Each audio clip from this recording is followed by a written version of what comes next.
bienvenidas.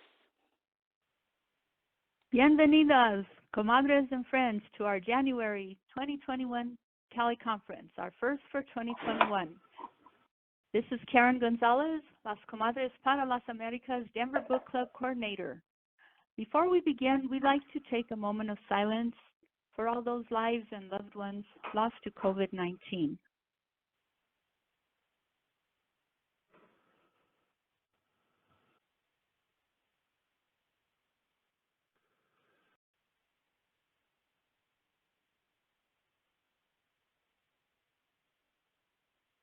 Thank you. We wish you and your families, familias, health, safety, love. We encourage you to put laughter into your life. Prayer and laughter help us relieve stress. It's a new year and hope is in the air. We also want to take a moment to remind you to stay safe and wear your mask. Podcasts are now being uploaded to our website. Feel free to download to listen to any of your favorite interviews. Mil gracias to Comadre Dora Abreu for doing this labor of love for us. Our January 2021 Cali Conference features Book of the Month author Maria Hinojosa and additional conversations with author Aiden Thomas. First, a bit of history about our book club. Our first book club gathering was in July 2004 in New York at Comadre Maria Ferrar's apartment. After a hiatus, it was restarted in March 2007. Comadre Johanna Castillo, at that time national organizer of the book club and former Comadres board member, said, "We are launching the book club to promote the work of Latino authors to every book lover, to bring our community to bookstores and to support our writers. Now more than ever, we need to support our Latino authors. We encourage you to join our local book club in your city or time zone. We have clubs in 12 cities that are meeting virtually. There is sure to be one that can fit your schedule. If your city doesn't have one, why not help us start one? For more information about our book club, visit our website at latinolit.com.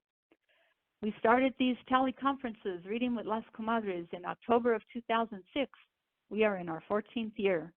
We created the Reading with Las Comadres Cali conferences and book club in an effort to entice everyone to read more Latino authors, to learn about Latino roots and different perspectives on Latino cultures and heritage. Our book club and Cali conferences are open to all, not just Latinos. We are creating a space for everyone to explore the Latino writer's mind and soul as portrayed through the written word. So please invite others to join us. We are very grateful to the publishers Atria Books and Swoon Reads for their support of this Cali conference with free books. For more information about the authors and publishers, visit our website at latinolit.com. Our Book of the Month author, Maria Hinojosa, will be interviewed by Dora Tovar. Let's learn a little bit about Maria. Maria Hinojosa's nearly 30-year career as a journalist includes reporting for PBS, CBS, WGBH, WNBC, CNN, NPR, and anchoring and executive producing the Peabody Award-winning show Latino USA, distributed by NPR. She is a frequent guest on MSNBC and has won several awards, including 4 Emmys, the Studs Turkel Community Media Award, 2 Robert F. Kennedy Awards, and the Edward R. Murrow Award from the Overseas Press Club. In 2010, she founded Futura Media, an independent nonprofit organization with the mission of producing multimedia content from a POC perspective. Through the breadth of her work and as the founding co-anchor of the political podcast In the Thick, Hinojosa has informed millions about the changing cultural and political landscape in America and abroad. She lives with her family in Harlem in New York City. Our interviewer, Dora Tovar, has been involved with Las Comadres since its early days and helped launch its presence in the DFW area. Dora is president of Tovar Public Relations and has over 2 decades of public relations experience on behalf of advocacy organizations, government, and corporate America in California, Texas, Washington, D.C., and New York. Ms. Tovar blends her policy training, community leadership, and communications experience to enhance client relationships with corporate America, consumers, the media, and within the court of public opinion. Madre Dora, take it away. Gracias. Well, it's just a personal point of privilege that I get to interview a dear friend and colleague, Maria Hinojosa, and I want to start by offering mi más sentido pésame. Maria, I understand that your cousin very close to you passed away, and I want to extend our most sincere condolences, amiga. Well, just holding it together for him and for you. Thank you for that. Absolutely. Un abrazo. So, I'm super excited. This book is fabulous. I could not put it down, and I felt like I know you. I thought, what more could I learn? And what for everybody that's listening and has read your fabulous story, and I got to see you this weekend on MSNBC with your fists up and your hands were animated up in the air, and it was fabulous. Tell me about the timing for you, because as a journalist, timing is such a big part of what we do to put together a story. Why the book now? Yeah, no, I really was not. I got to tell you, when I was writing the book, I was thinking, oh my God, nobody's really going to care. My timing is terrible. By the time this book comes out, everything that needs to be said will have been said. So I don't want people to think that I was like, oh my God, how perfectly calculating to release a book at this time. Not at all. The way it happened is that, well, writing a book is really tough. It gets easier now. I'm working on something else that I can't quite reveal right now, but it gets a little bit easier. But as you can tell, there was a span of like 20 years from the time I wrote Raising Raul to the time that I wrote Once I Was You. And that's because I was basically in a state of shock after Raising Raul. It was just so hard, and it was hard to get the book to sell. And deadlines for books are much more different than a deadline for a journalist. And so it really happened that I went on MSNBC in 2016 with Latino Trump surrogate. Oh my God, who was it? Oh, Steve Cortez. And Steve Cortez used the term illegal, as in illegal immigrants, illegals, to refer to human beings, and I corrected him. It wasn't the hands that went off on Steve Cortez, it was the shoulder movement and the little flip that I did, and I corrected him, and I said there is no such thing as an illegal human being. Illegal is not a noun. Don't ever use that term. And that then went viral. Fusion took it, made a clip of it, and it went viral. It was seen by like 10 million people. And I thought that I would write a small book. You know, like the pocket books that we remember when we were in airports, right? When we were all in airports, and you would see a little pocket book and you'd be like, oh, I'll pick that one. You know, like Chimamande Adichie, We Are All Feminists, or something like that. Right. And I said, I'll write a pocket book that is called Illegal is Not a Noun, to explain to people why they should never use this term. And instead, fast forward, I had to get an agent, I had to write a proposal, and basically, once I landed with Atria and with my editor, Michelle Herrera Mulligan, nice Irish Mexican from Chicago, and she said to me, yeah, no, Maria, we don't want you to write a small book. We don't want a little book from you. We want a big book. And I really got very scared. I said, what the heck are you talking about? What? What is this? And she said, we want a book that is going to actually be pivotal, that it's not going to be just about you. It's going to really be within the historical context. And I was like, oh. And then I got really, really, really scared. And then I realized that I had already signed the contract. I had no choice. I had to write this book. And that was how this book was born. Well, I love how you realized you were scared, but after, and it was fascinating to me, and go back to it, but just how we struggle with um, imposter syndrome.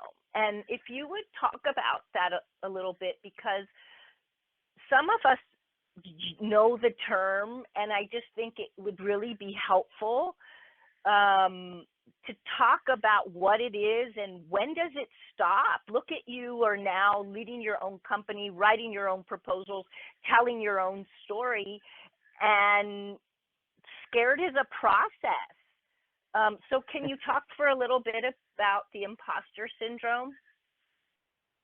So, I didn't realize that the imposter syndrome was going to end up being kind of a theme. When you're writing a book Sure. like this, I knew the stories I wanted to tell. I wrote 100,000 extra words, so 100,000 words got cut. And so really, it was my brilliant editor who was like, wow, this imposter syndrome is something that Maria keeps coming back to. It's like a thing that, it starts basically when she gets into high school. She starts suffering panic attacks, doesn't really know what they are. Nobody called them panic attacks. There was no sense of what to do about this. And imposter syndrome pretty much followed me throughout. I would say, I would say maybe like 5 years ago, I kind of was like, oh, all right, forget this. Maybe a little bit less. I certainly do not feel like I have imposter syndrome now. I ask everyone, every powerful Latino or Latina almost that I interview, I ask them about these demons, and most of them suffer through those demons. What I'm trying to do in writing about this so publicly, and I didn't realize it was going to strike such a chord, is I want younger women, and of course Latinas, immigrants, to not waste a lot of time with this, because we have to see it, we have to name it, and then we have to recognize that everybody has it, most people have it, and then it's like, okay, jump, let's go, let's move on, so that we don't spend a lot of our emotional time and space in feeling like we're not good enough. Absolutely. Great advice, really. And it's so easy to put the cloak on and not be aware, and that's what good best friends are for, I think. But another question is being visible, and something to me that jolted me, and I feel like I know you, was really the experience at the border, that we all have a border experience that sometimes we don't ever share.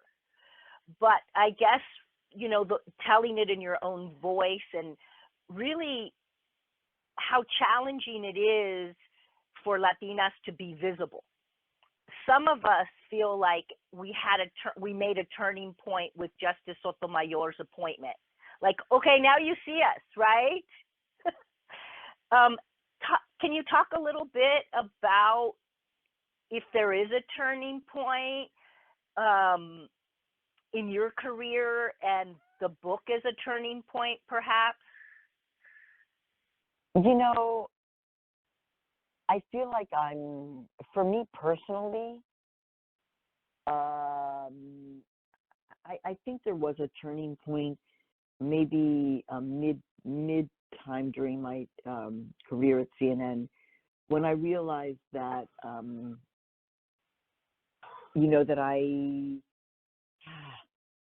that I was having, that I had a voice, right? That people were listening, right. And I think that was an important turning point.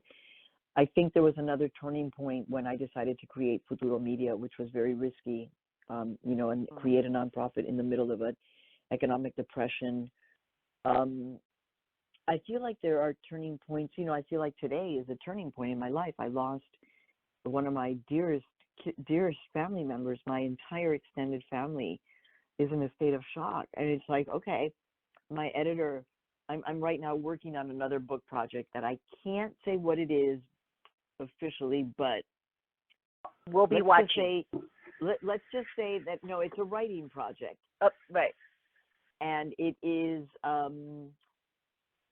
let's say if Once I Was You happened to be very interesting for younger people, what might that lead to? So I think you already know what I'm talking about. But anyway, my editor, I'm in the middle of writing that now. So I write every morning. I'm disconnected from the office. I'm working a reduced schedule. And my editor said to me, look, in light of your, the loss that you just experienced this morning, do you want to take tomorrow off? Because I work 7 days a week on my writing. And I said, oh, no. I said, no. I'm dedicating my next book to my cousin. This one is going to be dedicated to him. And so I feel like at every point, we are, in fact, finding these turning points. And for Latinas, I actually tell my students, because I'm also a professor, because I'm Mexican, so I have 16 jobs. I tell them to please, to not expect that there will be a moment when it's like, oh my God, I got it all together. I got it. It's all, I'm like, no. Understand that it is always this process, right? And that the second that you begin to feel comfortable, something is going to happen that's going to make you feel uncomfortable again. And so that, and especially as women and as Latinas, as women of color, that we have to be able to kind of roll with that and understand that we have that. I don't like the word resiliency. I think it's been overused. But in this context, it's like, yeah, man, like es difícil tumbarnos, Right. And so I say that, yeah. So I tell that to my students, like, like right now I'm hella sad, but I've got to, I've got to keep a way of keep on going, right, for my cousin now and his legacy. Absolutely. And that'll come and go, and it will. You just run up those stairs at Columbia or, NYC and boom. So I saw you on Saturday, of course, and for those who've never seen you on MSNBC, it really is mesmerizing. And it's frustrating as a Latina viewer because I see how hard you push and how you talk about it in the book, and I always feel like you were ahead of your time, literally, and you had to push through by showing them, look, here's the story. This 1, 2, 3, let's go.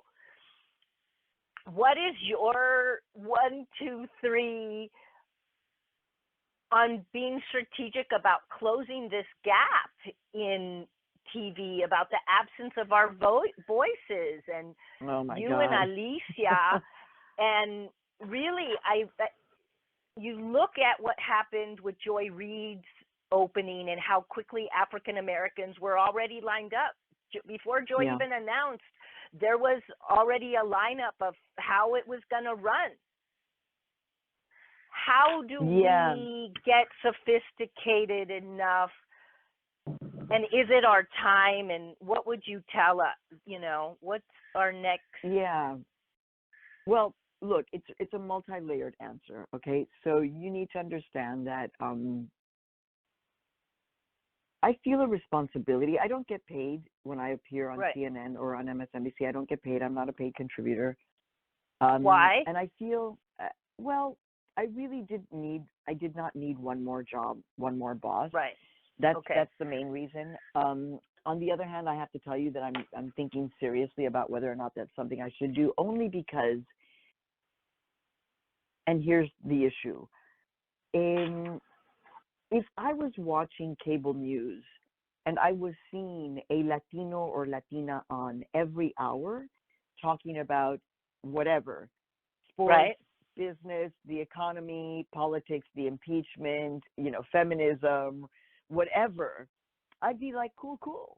Like, all right, we're present. But the truth is that we're not. And so then I actually feel this like commitment to try to be there. Right.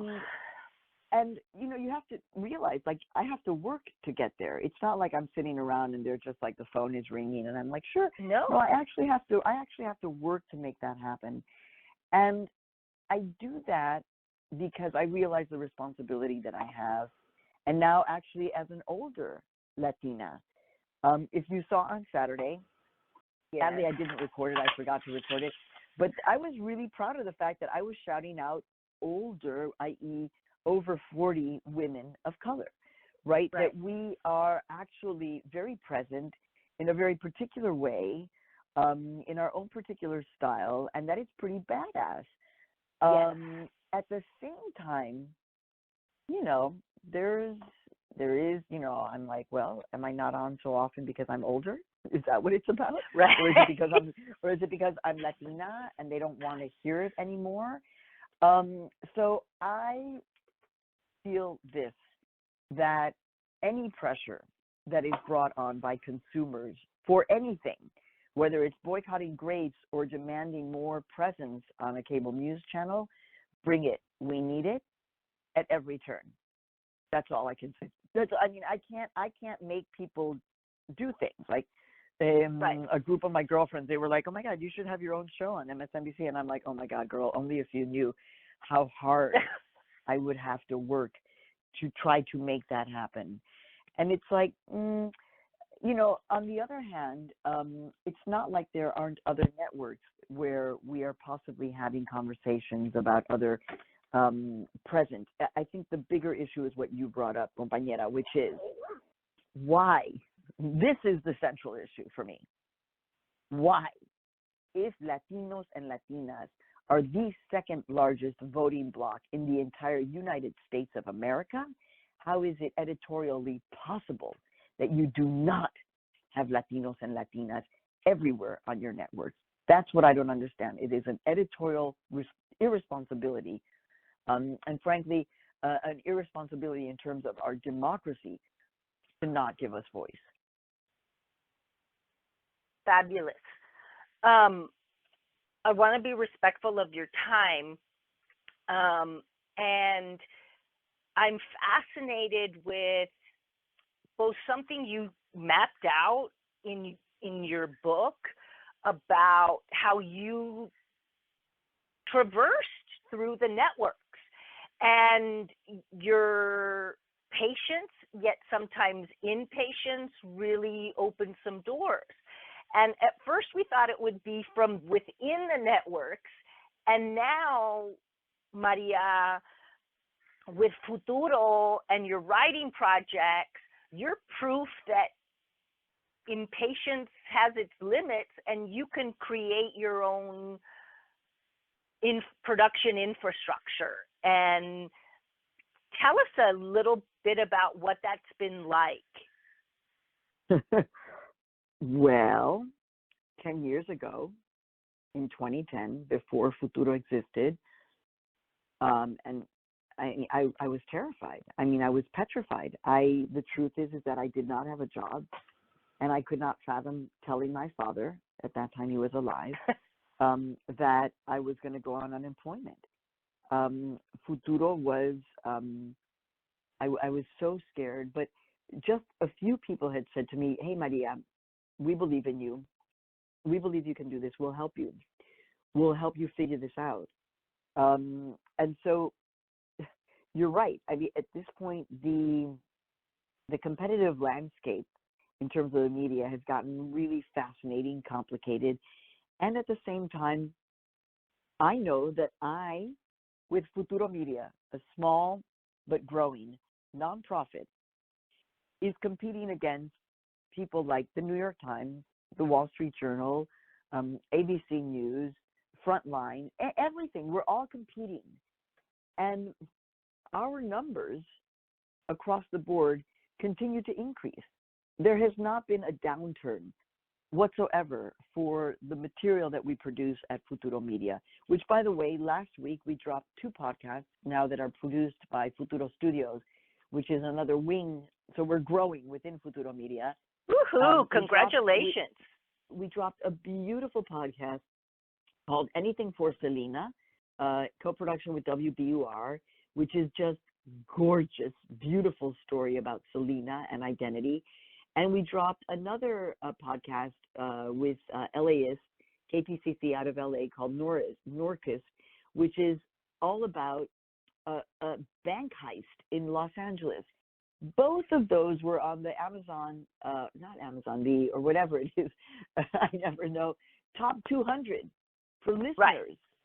Now, that's extraordinary. So so my little company, run by women of color, based in Harlem, with less than 30 employees, last time I checked, we're drawing and we're competing with the likes of whatever, Meet the Press podcast or whatever, fill in the blank. And that's very exciting. But at the same time, it does not excuse our invisibility from the mainstream. And our invisibility from the mainstream has severe and dire consequences across the board and for our society. Absolutely. Now, just as a wrap up, if you're giving your comadre your dream list, how do we help you and others like you who are primeras on the front lines for us? Dream big.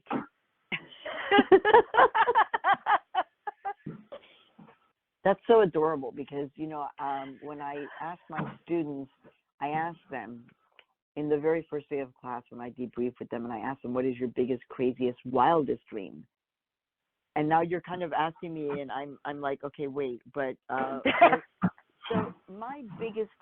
one of my biggest, craziest, wildest dreams has just come true.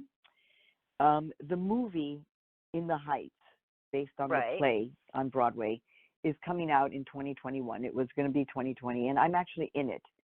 I'm an actor in the film, and that was one of my craziest, wildest dreams, was to be in a Hollywood film as an actor. I hope to now move into producing a major Hollywood, whatever, Hollywood being, code name for mass mainstream, potentially fiction. Doesn't have to be nonfiction. It might be fiction. And the way that Comadres can help is, frankly, you're doing it by asking me to join you, by supporting my work as a writer, which actually has nothing to do with Futuro. That's like a separate kind of wing, something that I just wanted to do, and Futuro said, yes, go ahead. I think what people need to understand is that, when you buy a book, like, for example, we now know, the publishers tell me, you have to, basically, someone has to be exposed to a book 5 times before they click the buy button. And so that takes an extraordinary amount of work to expose enough people, enough times to your book that they would want to click on buy. And yet every single book bought is making a statement. Now, you should know, with my agent and my team, I've told them I don't want to know about book sales. If they are, I just, please let me know when we're close to becoming a bestseller. That would really make me super happy. It's not that many. It's not that hard. If just 5,000 of my Twitter followers each bought one copy, that would put me on the bestseller list. So, but that's hard. It's actually hard to sell 5,000 books in the United States of America. And if you're doing it by yourself, but we're going to help you, Maria. Yes, and that's what I love about you, because actually it's like the publisher helps, but just a bit, because the publisher is selling 500 other books that they're trying to get on the market. And so it does become, that's why as I was listening to the history, I was like, oh my God, I feel like just being on this call, which I hope is being recorded, it's like history. It's like history in the making. You are a rebel group. You did say there's a void here. We're going to fill it, much the same way that I did. And I feel like all of these are acts of cultural resistance that are actually deeply transformative. And so how you help is talking about the book, getting people to buy the book, more than one book, buy 2 books, getting in touch with me, because I will sign a book plate. We will get it to them so that they have an autograph sticker for the book. Because each one of those sales actually says something to the publisher.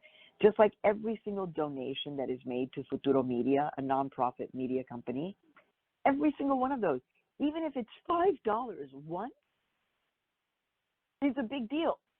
And people are like, especially our people are like, no, pues, no tengo nada que dar, ¿qué importa? Yo que valgo.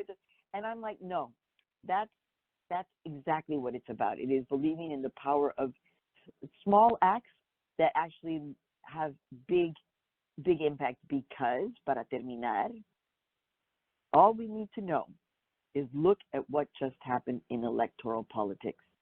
Latinos and Latinas, you and me, we helped to make our community writ large believe in their power, and they went and voted, and it transformed history.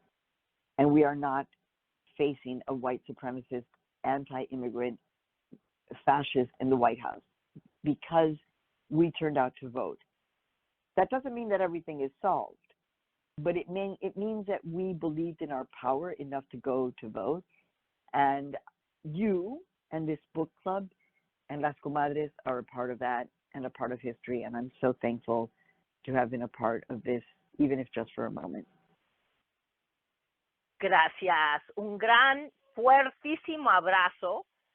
We are going to tell all of our friends, and you are going to make the bestseller list, no doubt. And just like we give to PBS, which we have been doing for many years, we need to have an annual Futuro Media campaign. Oh, hell yes. Oh, yeah. I'm committing to help you because we need to know. Well, look, in the end, here's what's really cool.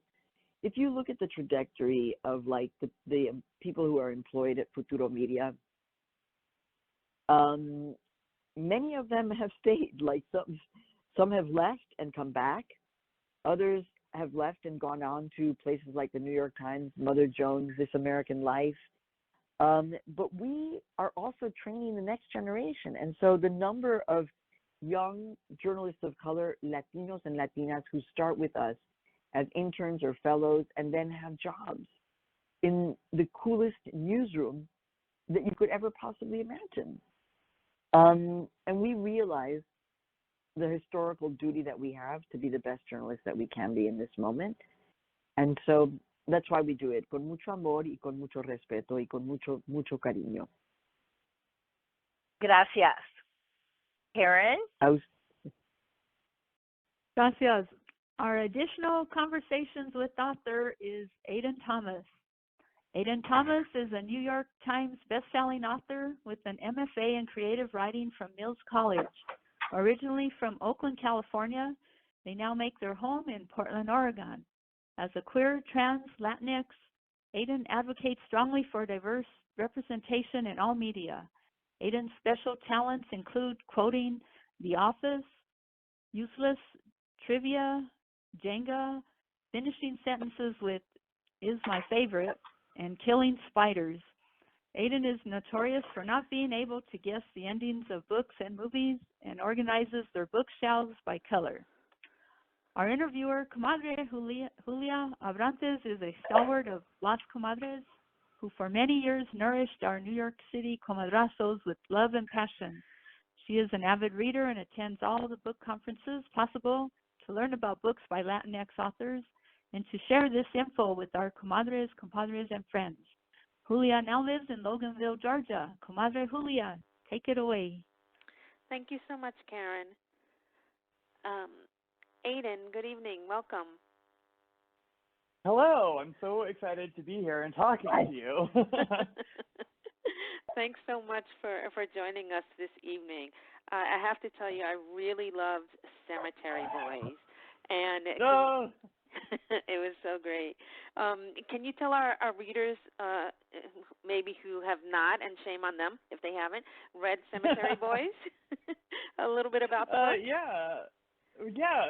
So Cemetary Boys, I like to call it a ghost story termed rom-com, and it's about Yadriel, a trans boy who is trying to prove to his family and Brujex community that he is a real brujo, but because he's trans, they're not convinced that the traditional rites of passage will work for him. So determined to prove them wrong, Yadriel goes through the ceremony on his own and decides the best way to prove himself is to summon the spirit of his recently deceased cousin. But things go wrong when he instead accidentally summons Julian Diaz, who is the resident bad boy of his high school. And then Yadriel and Julian are stuck together until they find out what happened to Julian, and he lets Yadriel release his spirit to the afterlife. Yeah, it's crazy. It was a roller coaster. Those first few chapters, I was like, "Whoa, what's going on here?" So Yadriel goes through a lot with their family. And how much of Yadriel's experiences would you say comes from your own life experiences? I would say a pretty good amount. It's funny because on paper, Yadriel and I have so much in common, but then I have to tell folks that I'm actually much closer to Julian personality-wise.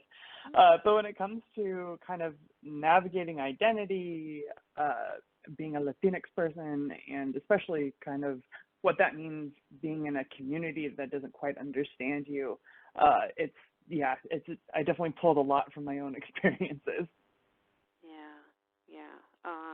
Well, I found Yadriel to be very brave and very strong. So we all have two types of families in our lives, right? The blood family, the one we are born into, and then those that we choose, which sometimes we wind up being closer to than our blood family. And I found that Yadriel and Julian, trying to navigate through their family dynamics in this book. Do you want to expand on that a little bit? Yeah. So when it came to, in a lot of books, especially a lot of young adult novels, when you have a trans protagonist, a lot of the time the family is one of two extremes. Either the family knows exactly what to do right off the rip, and they're just like these, perfect, upstanding allies for their trans child, or it's the complete opposite, which is that the family completely rejects them. And so for me, I wanted to explore that middle ground, which I feel is a lot more realistic, and it's definitely closer to what my own experience was. And that's being that Yadriel's family and his community, it's not that they don't love him, they love him unconditionally. It's more that they don't understand him.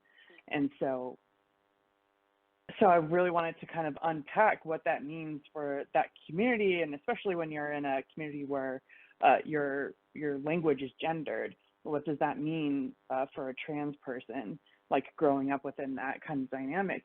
And so I really wanted to explore that and kind of touch base on, how slip-ups like being misgendered or dead names work, and how I really just wanted to lean into that he can't just, get rid of his family. He can't just turn away from his family and his community. And that's something that, in the Latinx community, like, your family is your community is your family. That's not something that you turn away from. So then what do you do? And so it turns more into a conversation of teaching and kind of learning. And then at the same time, you have Julian, who his only blood relative that he has is his older brother, Rio, who's 22 and trying to take care of him and Julian's friends who are always seem to be getting into trouble. And that's also a really important experience, especially within the queer community. Oftentimes, blood family is going to let you down and it isn't going to be there to support you or help take care of you. So what you do is you go and you find others who understand you and who love you for exactly who you are. And, both of those types of families are really important. So when I was writing Cemetary Boys, I really wanted to represent both of those types of families. Yeah, I think I found that in the book, and I need, after I completed the book, I realized that it's something that I want to share with several people in my circle who have gone through their own challenges with their families when they came out, or when they were able to share that they were trans and they wanted to go through the whole transition. So it's definitely something that I want to share with them too. I love stories that feature paranormals. So vampires, witches, werewolves, and spirits. And when I read a new author, as you were to me, who is taking us into their story, I love seeing the nuances that their characters and communities contain. You know, some have vampires that can walk in the daylight. Others have, witches that only can do certain things. And so you have, Latino witches, brujas and brujas. How did you come up with the magic system and the bruja culture in the book? So that's a great question. That's one of my favorites to answer.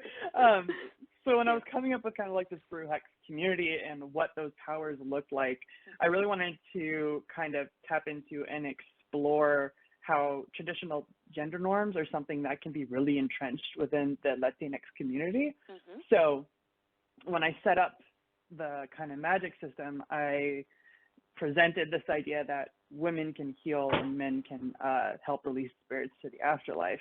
And I really just kind of wanted that to echo kind of the social norms within the community, and then to immediately kind of break that down. I think a lot of times things that we consider traditional, we've been doing the same way for so long that no one really questions why we do it. Right. And so that's what I really wanted to kind of start like slowly chipping away at with the book. And for Yad, his truth is that, he is a boy, and even though his family and his community can't quite understand or see him as that, when he goes and does the coming of age rituals on his own, it's the magic is gender affirming.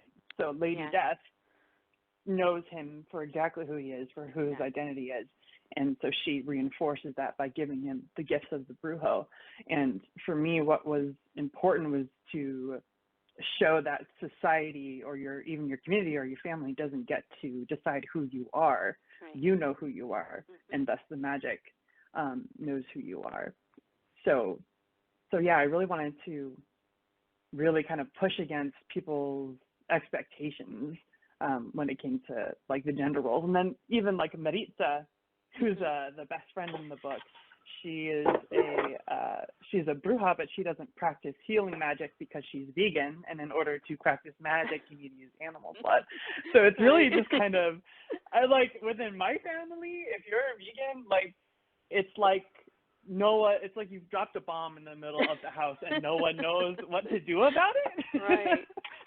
they're like okay, and it's like, well, you can have, like beans and rice or whatever, but it's like if the beans are made in, animal lard. Right, still exactly. Doesn't quite, there's a piece of ham in there, right. Exactly. So I wanted to have this younger generation of Bruhex who are pushing against kind of those expectations and those norms, and pushing the community to be more forward thinking and to grow and evolve because of the younger members of their community. Wow. Yeah, I loved it.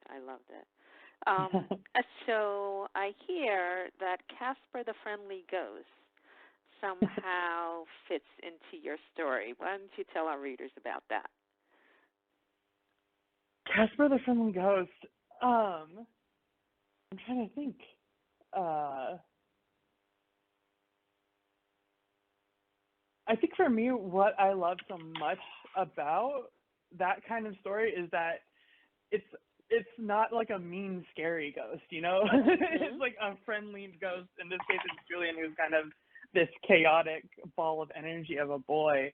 And when I first started thinking of the idea, it's very kind of Western and like European, this idea that like spirits or the dead would be this really like kind of scary, dangerous thing. But for me, when I first thought of like, oh, this should be like a ghost romance story, like my thoughts immediately went to my favorite holiday, which is Dia de Muertos, and kind of how for us death isn't necessarily this scary, it's not this ending, and how we celebrate it every year and remember our loved ones, and how that's a really personal and spiritual way of remembering and also just keeping our familial connections even with those who have passed, like very much alive and well. And so for me, having it take place around Dia de Muertos and really putting this really beautiful and vibrant holiday, which is not scary at all, right. on display was like really important to me. That was probably my favorite part of the whole thing, was being able to take our spiritual beliefs about Dia de Muertos and then actually just give them a very like literal output in the book. Wow, excellent. Well, I mean, speaking of all this colorful and vividness, our readers let us know that they felt that the book was so colorful and descriptive that they could see every scene and every character so vividly and so brightly. And that's something that they really admire, especially in something, you know, like this, when you're dealing with spirits and ghosts and cemeteries. But they could see everything so very clearly. And they wonder if we will see this one day, perhaps on television, Netflix, maybe, a movie. Yeah, you know, I would absolutely love that. Yeah, I mean, nothing is solidly happening yet that I know of, but yeah, I would really love for it to get adapted, especially if it was like a TV show or something where like all of the characters could really be explored, and it's such a larger world than I had like room to explore in one book. Yeah. So it'd be cool to like have an adaptation that could really kind of branch off and like really delve deep into this, and to have all of those really beautiful visual representations. I'm a very visual writer, so I see it all in my head when I'm writing it. So it would be really, really incredible to be able to see that like on the screen and to share that with folks. Oh, we definitely love to see that as well. So if it is going to happen, let us know and we'll spread the word. For sure. Everyone will sign up immediately. Our readers also felt that there were themes in the book that were universal for everyone, which is acceptance, family, loving yourself, and who really loves you. What would you like the readers to take away from the book? I think for me, the most important thing about writing Cemetary Boys, like, yes, obviously I wrote this for, you know, the trans, queer, Latinx kids who are out there, but like you said, I really wanted there to be universal truths where people could connect with Yadriel on more than just like his identity. And what I really would hope was that readers find like connection, and like isolation can be such a killer within any community, and you know, especially right now with us all being in quarantine. I really wanted to use this story as a way for people to like see their experiences, to see and like relate to Yadriel and what it feels like to be like on the outside, to not quite fit in, to not really have someone who understands you, and then that, you know, they're absolutely worthy of love and acceptance and to be supported in the ways that they need. So when I was writing this book, I really wanted it to be like that sense of like hope, that bright spot. And so that's what I hope that people take away from it. I'm sure that they will. Well, before we let you go this evening, I want to talk a little bit about your next book, which is being released in March. And I have to get a little sneak peek of, I'm really excited about this one as well, Lost in the Neverwoods. Do you want to tell our readers a little bit about it? Yeah, so Lost in the Neverwoods is actually the first book that I sold. So it's because I sold Lost in the Neverwoods that I was able to write Cemetary Boys. Oh. And then my team decided that Cemetary Boys should actually be my debut novel, since it was so closely related to my identity, which I wholeheartedly agreed with. But Lost in the Neverwoods, I actually wrote it as my thesis for graduate school, and it is a dark reimagining of Peter Pan, but it's set as a like contemporary fantasy. It takes place in Astoria, Oregon, which is this really small coastal town. And the premise is that when Wendy was younger, she and her brothers went missing in the woods behind her house. And Wendy was found, but her brothers never were.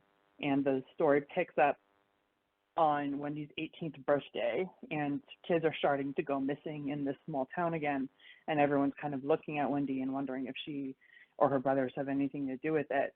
And then Peter appears, claiming to know what happened to Wendy, her brothers, how to get them back, and to also get the missing kids back. So it's very dark. It's not the Disney version of Peter Pan in the slightest. And it's really atmospheric and creepy, and it was really, really fun to write. Wow. Well, definitely, everyone listening, put it on your to be read list and pick it up as soon as you can. It's I got a sneak peek of it, and it is amazing. Thank you so much. Yeah, thank you so much for your time this evening, Aiden. Comadre Karen? Yeah. Comadres, Maria, Dora, Julia, and compadres, Aiden, we are so grateful for the insightful interview and for spending time with us this evening. We enjoyed the sharing of perspectives and insights from your work and your life. We treasure the opportunity to learn about you, and we feel more connected to you. We thank Atria and Swoon Reads for their support of this teleconference and for their generous gift of books for winners of early registration. We thank our audience for taking the time to join us for this teleconference, and thank you for those that submitted questions. And we'd like to thank Comadre Maria Ferrar for the media coordination and the Twitter chat, and to Comadre Dora Abreu for the web work she does for us. Without this volunteer leadership team, this book club and all the associated work would not happen. Mil gracias. Please remember to support our authors by writing a review of their books on sites like Amazon, Goodreads, Barnes & Noble, etc. Those reviews carry weight with the publishers as well as other readers. Buy books to support our authors, and if your library does not have a book you want to read, ask them to order it. And please attend your local book club meetings and bring a friend or two. Remember, it's open to everyone, men and women, and not just Latinos. Our book of the month for February is A Taste of Sage by Yafa S. Santos, published by Harper, and our additional conversations with book is Finding Latinx, In Search of the Voices Redefining Latino Identity by Paula Ramos. Our teleconference for February will be held on Monday, February 22nd. Look for the teleconference registration announcement coming soon. Once again, our best wishes for 2021. Thank you for your continued support of our book club and Latino literature. Mil gracias to all. Stay safe. Buenas noches. Buenas noches.